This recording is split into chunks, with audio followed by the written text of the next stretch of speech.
Dev, nessa aula aqui a gente vai conectar finalmente a nossa tela de player com a API do YouTube.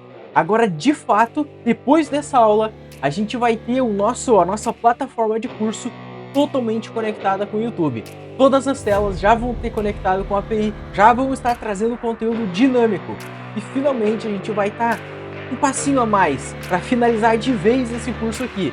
Então, Dev, bora lá porque tem muita coisa para a gente fazer aqui.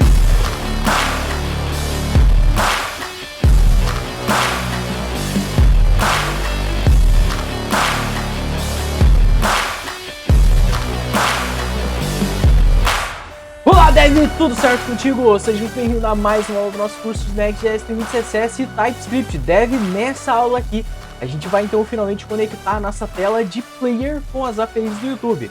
Nessa aula a gente vai criar os services e fazer alguns tratamentos extras ali para a nossa tela de player ficar 100% conectada com a API do YouTube. Claro, 100% não, vamos ser justos. Vai faltar a parte de comentários que nas próximas aulas ali a gente vai trabalhar com eles também. Mas nessa aula a gente já vai ficar assim, ó, com praticamente toda a plataforma conectada nas APIs do YouTube. Então bora lá, porque tem muita coisa pra gente fazer. Não se esquece de dar um like aqui nesse vídeo, tá? E te inscreve no canal se tu ainda não for inscrito e bora lá. Aqui no Notion, olha só, eu já deixei anotado aqui o que a gente vai fazer nessa aula, né? Vamos criar aqui o nosso service de consulta, vamos consultar os detalhes do vídeo e vamos substituir o uso na tela de player. Depois a gente comita as alterações. Bom, como de costume, nas últimas aulas eu já implementei as soluções, mas vamos passar nos detalhes aqui. Eu quero te mostrar o que foi que eu alterei aqui, para tu não perder nada aqui, não ficar perdido aqui no que a gente fez, tá? Olha só, se tu já tá manjando aqui de como é que a gente está desenvolvendo, o que a gente está fazendo, cara, provavelmente tu já tá, nessa altura do curso, já tá manjando. Então, cara, te desafia, faz por tua própria conta, tá? Essas alterações aqui. Faz por ti mesmo, cara. Isso aí vai ser muito bom pro teu desenvolvimento, beleza? Tenta aí, se não conseguir, vem aqui e vamos fazer o vídeo junto. Ok, vamos lá. A primeira coisa que eu alterei aqui dentro foi a parte da API do YouTube, né? Deixa eu abrir esse arquivo aqui que vai ficar melhor de visualizar. Então, olha só. Até agora a gente tinha a parte de course, né? A gente tem o getAll e getById. Ok. Só que agora eu adicionei uma nova categoria aqui, né? A parte de class. Esse class eu adicionei o método de getById, ou seja, getClassById. Então, aquele mesmo esquema que a gente já está acostumado, tá? Função assíncrona, a gente recebe um ID string e olha só, tem os tratamentos que a gente vai fazer aqui dentro. Tem que focar, presta atenção aqui, para tu não acabar se confundindo, tá? Olha só, todas as nossas chamadas eu estou utilizando aqui o padrãozinho aquele do fetch with next config, tá? Padrãozinho, 100%, estou usando em todos. Então, isso aqui eu nem vou passar pela explicação. Mas olha o que eu estou fazendo aqui. A primeira chamada que a gente faz para a API do YouTube ali, para a biblioteca do YouTube, é a seguinte, ó. A gente chama o playlist items, tá? Ponto .list. Se tu deve ter notado que a gente já tem essa chamada, na verdade, dentro aqui de course details, né? No getById do course. E a gente faz de novo essa chamada aqui dentro. Por que a gente está fazendo ela? Porque olha só, o endpoint que a gente precisa buscar aqui para pegar os detalhes que a gente precisa alimentar lá na tela, ó, vamos puxar aqui a tela de... deixa eu pegar aqui no diff, e olha só, a gente tem aqui ó, a tela de player, tá? Tu vai lembrar bem que aqui na tela de player, olha só, a gente tem aqui os grupos de aulas, né? Tem as aulas em si, e a gente tem também aqui embaixo, olha só, detalhes de curso, detalhe da aula atual, a gente tem, olha, detalhes da playlist, a gente tem o header aqui, então tem o título da aula, o título do curso, tem todas essas informações. Só que o que é a questão, né? Para essa tela aqui, a gente precisa do vídeo ID, tá? É uma das informações que a gente precisa, que é o ID do vídeo que vai estar reproduzindo de fato o vídeo lá no nosso player do YouTube, tá? Para pegar esse vídeo ID, a gente vai precisar consultar o playlist items aqui. A gente precisa fazer uma consulta para esse cara aqui. Com esse vídeo ID, tá? A gente precisa dele, porque a partir dele a gente consegue pegar os detalhes do vídeo em si, tá? Então, Por que que eu preciso dos detalhes do vídeo aqui? Não tem muito como eu fugir disso, tá? Porque nos detalhes do vídeo eu vou ter o view count, like count, comment count, tá? Eu tenho essas informações dentro da API de vídeos, ok? Então aqui, ó, são duas coisas diferentes. Eu tenho playlist items, ou seja, é um item de uma playlist, tá? Eu tenho playlist item e eu tenho vídeo, tá? Um item de playlist, ele meio que representa um vídeo no final das contas. Mas, né, nesse caso aqui, para trazer os detalhes como comentários, esse tipo de coisa, a gente precisa, tá, fazer uma chamada para os vídeos. Então não tem muita escolha aqui. A gente primeiro vai chamar o nosso playlist item, a partir do playlist item, do class item, né, que não seria a nossa aula aqui, a gente consegue pegar o vídeo ID. A partir do vídeo ID, a gente chama aqui, ó, o nosso vídeos.list pelo ID do vídeo. Então aqui eu fiz um tratamento para pegar esse vídeo ID que vem no Content Details. Olha aqui, ó, presta atenção. A gente está chamando, ó, playlist items.list. Mesma coisa que a gente já fez. Só que no part, em vez de ser snippet, a gente está chamando content details, ok? Então tem essa diferença, porque no content details tem o vídeo ID que a gente precisa, ok? Bom, pegado o vídeo ID, a gente valida se ele realmente existe, né? Porque senão não faz sentido a gente fazer a chamada. Agora, aqui nessa chamada, então a gente chama o vídeo específico daquele item de playlist, então é o vídeo da nossa aula. Esse vídeo da nossa aula, a gente chama o snippet dele. No snippet, ele vai trazer title e vai trazer descrição. E a gente chama também o statistics. O statistics, ele vai entregar isso daqui para nós, ó, view count, like count, comment count. Além disso, olha só, ele traz outras informações aqui para nós. Ele traz o dislike e o favorite, tá? Mas essas coisas a gente não vai mostrar na tela mesmo. Então, com isso, com essas duas chamadas de API, a gente traz todos os dados que a gente precisa para montar a nossa aula na tela. Tu deve ter notado, sabiamente, né, que a gente não tem todas as informações aqui. Vamos lá, por quê? Porque olha só, deixa eu puxar o diff aqui que vai ser melhor, né, o source control. Olha só, a API do YouTube aqui, ó, a gente conferiu. Beleza, eu adicionei esse novo método, que é o getClassById. Vou dar um stage aqui, ó, porque ele já fica pronto, né? Olha só, no, na nossa tela de player, vamos dar uma inspecionada como é que ficou ela. Porque agora eu estou chamando aqui de fato a nossa API do YouTube para deixar essas coisas todas dinâmicas. E olha só o que está acontecendo aqui. Primeira coisa, eu transformei esse nosso page player em uma função assíncrona. Não se esquece de alterar isso, senão não funciona. Senão vai dar erro, tu vai acabar percebendo, né? Então olha só, aqui dentro, dentro do Page Player, olha o que que eu estou fazendo aqui. Eu estou chamando duas vezes a API do YouTube. Primeiro, eu chamo para pegar o course pelo ID do curso que eu estou recebendo aqui, e depois eu pego a aula em si, né? O nosso class details. Então eu tenho course details e class details. Com essas duas chamadas de API, então a gente faz as duas aqui mesmo, não tem problema ser chamadas que a gente já faz em outro lugar, porque no final das contas ela fica tudo cacheado aqui dentro, a gente vai gerar essas páginas estáticas também. Beleza, feito isso, olha só, primeira coisa, Course Details, eu já vou usar para gerar esse Class Group Data que a gente utiliza, tá? O que que a gente gera aqui dentro? Ó, eu trabalhei com um mapzinho aqui para pegar o Class Group. Então, nesse Class Group Data aqui, só para tu lembrar o que que é, tá? Vamos voltar aqui na tela. Eu vou abrir o curso de Figma aqui. E olha só, tá vendo que a gente tem os nossos grupos aqui, né? Esses grupos, olha só, se a gente der um play aqui no curso, deixa eu pausar a execução do vídeo aqui para não ficar contando. Olha só, tá vendo que a gente tem aqui os grupos? Esses grupos aqui, no caso da tela de player, a gente só vai precisar do title do grupo, entendeu? Então, ó, aqui a gente só precisa do title. Essa informação de quantidade de aulas que tem nesse grupo aqui, né, nesse módulo do curso, e quantidade de aulas feitas e não feitas, essa informação a gente vai pegar de outra maneira, tá? E olha só, dentro dos classes, ó, a gente pega as classes do nosso grupo e aí faz um map no class também, nas aulas, né, para justamente fazer esse tratamento aqui, ó, o done. Então, o que que acontece, ó? Isso aqui é um tratamento que eu ainda não fiz aqui, porque a gente não está trabalhando com local storage. Isso aqui vai ficar mais para o final do curso para a gente fazer esse tratamento aqui. Então, olha só, aqui dentro a gente pega o Class ID, ok? E o Title. Essas duas informações aqui são importantes para a gente conseguir justamente, primeiro, mostrar o título aqui, tá? E quando a gente clicar na aula, ele vai carregar de fato a nossa aula.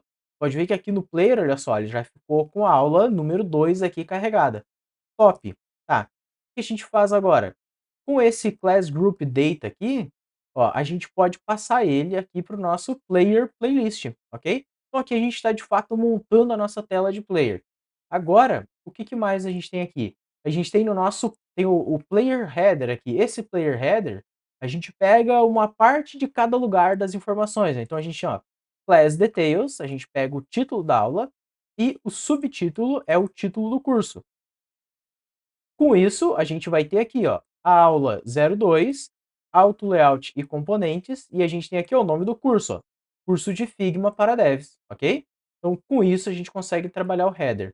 Aqui, a gente já falou da playlist, lembrando que a gente passa aqui ó, o Class ID e o Course ID, e aqui embaixo, por último, a gente tem o Player Class Details. Essa parte aqui, se vocês lembrarem bem, deixa eu fechar o DevTools aqui, ele é todo esse bloco aqui embaixo, ó. Então ele tem aqui, ó, visualizações, curtidas, comentários. Ele tem aqui, ó, visão geral do curso, vai carregar a descrição. Pode ver que aqui ele já está carregando, né, corretamente. Tem a parte de comentários e tem a parte de visão geral do curso, tá? A parte de comentários, tu vai ver que ele ainda está estático, tá? A gente não trabalhou nisso. Nas próximas aulas agora a gente vai fazer isso. Mas para esses caras aqui, ó, o foco vai ser o seguinte, ó. A gente precisa do class item, que é a nossa aula em si, e o course. Com isso, ó, a gente só tem que pegar o class details, que a gente já tem aqui, ó, a gente só recebe esses objetos e repassa eles aqui dentro. No caso do class item, eu estou alterando o class ID, eu estou movendo para o ID, né, que é o class item, lá dentro do nosso player class details vai ficar class item.id, né, em vez de ser .class_id. Então fica redundante o nome aqui, né? E na parte de curso, a gente tem course details e aqui eu tenho class groups. E esse class group, ele vai ser o mapeamento aqui, ó, do class group data, que a gente construiu aqui em cima, tá? Então é importante colocar esse mapeamento aqui e não direto o que vem lá do nosso curso em si, né, dos detalhes do curso, porque aqui a gente vai ter que trabalhar a parte do done depois, né? Quando tu concluiu uma aula ou não. Então a gente vai ter que sincronizar isso daí com o nosso local storage aqui do navegador. Ou, no teu caso, né, se tu quiser colocar uma API externa para salvar essa informação, tu também vai poder. Beleza, feito isso, tem mais alguns detalhezinhos que eu queria te mostrar que eu acabei alterando aqui, porque eu acabei pegando que foi um problema, né. Então olha só, aqui na tela de player, eu já vou dar um stage nessa tela aqui, ó, porque daí já fica pronto, né. Agora, o que que mais eu alterei aqui? Pessoal, eu alterei aqui a tela de curso, tá, de detalhe de curso. O que que eu alterei nessa tela? A gente estava com um problema nessa tela que ele não estava carregando o nosso course header. Provavelmente, tu desse lado aí, tu deve ter pegado esse problema, tá? Então a gente colocou esse tratamento, né? E como é que estava antes, né? A gente tinha só isso daqui, é um import, e aí pro componente aqui, é o course header, e aí a gente coloca aqui o then, has, assim por diante, né? Faltou a gente colocar esse arrow function aqui, para ele funcionar corretamente. Aí o que que mais eu alterei? Olha só o detalhe, eu vou remover aqui a outra alteração que eu fiz, que foi o tratamento para o loading assíncrono. Olha só, eu vou entrar no detalhe, tá vendo que eu entrei no detalhe aqui do curso, né? O que que eu vou fazer? Eu vou dar um Ctrl F, Ctrl Shift R. Olha o que que vai acontecer aqui na tela. Percebeu que o header demorou para aparecer? Vamos de novo, ó. Recarreguei, ó, percebe que ele tem esse problema, né? O que que é isso daqui? Isso daqui acontece porque o nosso course header ele tá com o SSR falso. Já que ele tá com SSR falso, ele acaba não sendo carregado do back-end. O resto aqui, ele é carregado pré-renderizado direto no back-end.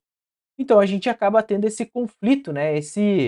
Hã, esse jogo de tela. Cara, isso daqui, ó, é péssimo para a experiência de usuário. É horrível, não deixem esse tipo de coisa acontecer. Que foi a solução então? Cara, eu criei um componentezinho aqui, que é o loading. Olha só, vamos lá, deixa eu te explicar uma coisa aqui. Esse dynamic, caso tu não tenha se aprofundado um pouco mais no que ele faz, né? Primeira coisa, primeiro parâmetro ele recebe o import do nosso componente. Segundo parâmetro, ele recebe um objeto com configurações, no plural, tá? Primeira configuração, SSR, que a gente já fez. Outra configuração, componente de loading. Isso daqui serve para a gente colocar uma espécie de esqueleton na tela para indicar que aquele componente está sendo carregado antes de mostrar ele. Inclusive, olha só, ele tem outras propriedades também. Tem loader, tem módulos, webpack, tem loadable generated. Então tem várias configurações que vale vocês dar uma estudada na documentação para entender em que momento isso daqui vai ajudar vocês, tá? Mas por enquanto, esse loading aqui já vai servir. Olha como é que ficou o resultado final agora. Vou dar um F5 de novo e olha só, percebe que ele tem agora uma espécie de loading aqui, né? Ele coloca um esqueleton na tela. Olha só, fica o esqueleton aqui carregando. Quer ver? Vou entrar aqui, ó, no nosso player. Tu lembra que na tela de player aqui, a gente tem a playlist, tem aqui, ó, visão geral do curso, tem comentários e, olha só, foca aqui na parte da visão geral do curso. Vou clicar nesse cara, a gente tem a visão geral do curso, certo? E tu percebeu que ele tá com o loading aqui também. Vou dar um Ctrl Shift R aqui de novo. Tá recarregando aqui em cima. Pausei o vídeo e ó, vou clicar aqui na visão geral do curso. Foca nessa parte de baixo, tu vai ver o carregamento. Ó, cliquei, pode ver que ele deu o loading, carregou o componente do back-end e aí passou as informações. Então olha só, para ter esse tipo de tratamento, é só tu criar um componente qualquer, tá? Um componente simples. Tu poderia inclusive fazer isso daqui, ó. Passar, sei lá, um P direto e escrever loading. Olha só, olha o tratamento aqui. É simples demais isso daqui. Vamos voltar para cá e vamos voltar para a tela de detalhes do curso. Ó, vou dar um F5. Ó, percebeu que apareceu o loading ali? Foi bem rápido, né? Mas ele aparece ali. Então, basta tu colocar um componente de qualquer tipo aqui dentro, ok? Esse componente, claro, ele tem que ser de fato load, né? Tem que fazer sentido aqui como um loading. Então, olha só, eu alterei também isso, ó. Então, eu alterei aqui na tela de detalhes do curso. Então, lembrem de modificar isso daí para vocês também. Vou dar um stage nesse cara. E eu alterei na tela de Player Class Details. É o nosso componente de Player Class Details, na verdade, né? Então, passei a mesma coisa aqui ao nosso componente de Course Header, Header Loading, ok? Vou dar um stage nesse cara. E agora vamos entender como é que foi que eu fiz esse componente para ele ficar de fato com esse esqueleton aqui, né, para ser de fato isso daqui. Como é que funciona esse componente? Cara, eu dei um Ctrl C e Ctrl V no componente de header, que a gente já tem aqui, ó. Tá vendo? Ó, aqui nos componentes, course header, eu tenho course header, ok? É o nosso componente padrão, ó, tá vendo? Ó, mas o que que eu fiz? Eu dei um Ctrl C, Ctrl V nesse cara e alterei, removi aqueles componentes especiais que a gente tem aqui dentro, porque senão vai dar problema. Removi textos, propriedades, ó, tu pode ver que tá vazio, removi tudo. E aqui dentro, ó, o que eu tô fazendo é colocar um height, tá vendo aqui, ó? Posso até tirar essas coisas aqui, ó, fonte extra bold, isso aqui não precisa. Deixa eu ver se tem mais algum lugar isso, ó. Tratamentos de layout tem que ter, tá? Agora, tratamento de fonte, isso aqui não precisa mais. E olha só, o que que eu fiz aqui então? Primeira coisa, coloquei um BG Gray 200/40. O que raios é isso daqui? Cara, isso daqui tá dizendo que, olha, a gente vai ter um background cinza 200 do próprio Tailwind CSS com 40% apenas de transparência, tá? Então ele vai ser bem transparente, aí se tu tiver um tema claro, um tema escuro, meio que vai combinar, tá? Essa cor aqui, ó, ela ficou para todos, tá? Então é tudo a mesma coisa aqui, tem esse Gray 240. Que mais? No caso do título, olha só, isso daqui representa o nosso título aqui. Ó, vou dar um F5 aqui de novo. Ó, tá vendo que ficou uma espécie de título carregando ali? Então, é esse primeiro span que a gente tem aqui. Então, height 7, que é a altura do nosso título, 28 pixels. Coloquei um arredondamento em todos eles e um animation pulse. Esse animation pulse é o que vai dar essa sensação de piscando na tela, né, do componente. Olha só, Percebe que tá bem rápido a animação, mas percebe que ela tá pulsando, né, tá carregando ali. Então é essa animação aqui que vai trazer, que vai dar esse funcionamento. Aqui, ó, nesse span, isso daqui representa a nossa descrição. Então ele tem 70 pixels de altura. Então olha só, essa descrição aqui, quando eu dou um F5, olha só, ele fica esse quadrado cinza ali. Agora, tu vai ver que a gente tem aqui o botão de compartilhar. O botão de compartilhar, tu pode ver que ele continuou. Só que qual é a diferença? Enquanto ele está carregando, pode ver que ele não tem função nenhuma, tá vendo? Ele não faz nada enquanto está carregando. E esse é exatamente o propósito. Ó, vou dar um F5, cliquei enquanto está carregando, não aconteceu nada. Depois que ele carregou, aí ele mostra lá o esquema de compartilhar, né? Então tem esse tratamento. E aqui, ó, aonde seria a quantidade de aulas, a gente tem aqui, ó, um spanzinho, né, pequenininho, ó, com IDEF de 16, que ele é basicamente o número de aulas ali. Então, ó, vou dar um F5, pode ver que ele tem as aulas carregando, tá? Então, um componente bem simples, implementem aí nos de vocês também. Cara, vai dar um charme especial aí. Recomendo, inclusive, para outras partes da aplicação, cadastrem isso daí também, criem componentes desse tipo, né? Que é uma espécie de esqueleton, no fim das contas, tá? Cara, tu não precisa de um componente super avançado, uma parada, nossa, trimaluca lá, pra fazer um esqueleton, tá?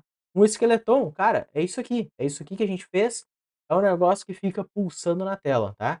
Claro, não tem a animação mais linda do mundo, né? Não é aquela coisa que passa assim, toda, faz um slide maluco, né? Mas cara, já é um esqueleton ali que fica 100%. Show! O que mais? Posso dar um stage nesse cara?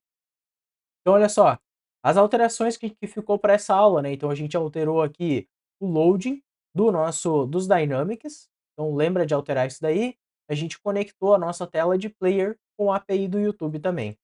Então, olha só o nosso componente de loading header, player class details com o carregamento também, e a nossa API lá com agora o método de getById de aula, ok? Bom, posso dar um fit nesse cara aqui e add player class service. Vamos chamar assim mesmo. Beleza, sincronizando as alterações. Deve, aquela história de sempre, dar um like nessa aula aqui, deixe nos comentários se ficou com qualquer dúvida, tá? E a gente se vê na próxima e valeu!